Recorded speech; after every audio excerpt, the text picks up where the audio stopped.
ঘুম থেকে উঠে মানুষ নামাজ কালাম করে আল্লাহর নাম নেয়। একজন আছেন উনি প্রথমে আমার নাম নেন। না না, আমি সকালবেলা উঠে আল্লাহর নাম নেই। তার নাম জপ করে কি সওয়াব হবে নাকি গুনাহ হবে উল্টা আরো? না না, আমি সকালবেলা উঠে আল্লাহর নাম নেই। উনি কি সরাসরি কোনো হুমকি আপনাকে এখন পর্যন্ত দিয়েছেন, আপনি কিংবা পেয়েছেন আপনি? ওই যে বলে যে বাসায় আসো, বিরিয়ানি খাওয়াবো, ওইটা বলে যদি ঘুম করে ফেলে।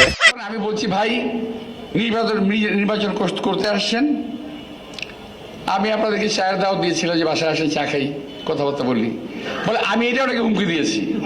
মির্জা আব্বাস ভাইয়ের আজকে বিবাহ বার্ষিকী।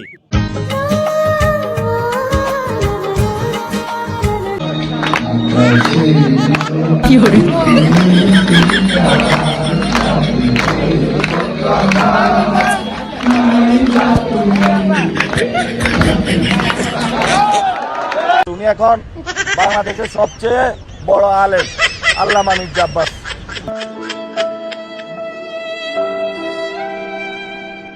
মানে ভাবটা এরকম যে আমাকে মারে না কেন, তো আমি তো ওই জায়গায় যাবই না, কারণ তারা যে একটা সিম্প্যাথি ভোট নিতে চাচ্ছে ওই সুযোগ আমি দেবো কেন?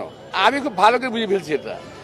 আমার বয়স তো কম হয় নাই, ওদের মতো ওর আমার নাতির বয়স না ওরা, তো আমার তো এবার অভিজ্ঞতা হয়ে গেছে আমার। তুমি তো দুষ্ট আছে, মির্জা আব্বাসের নাম বলিও না, উনি রাগ করবে।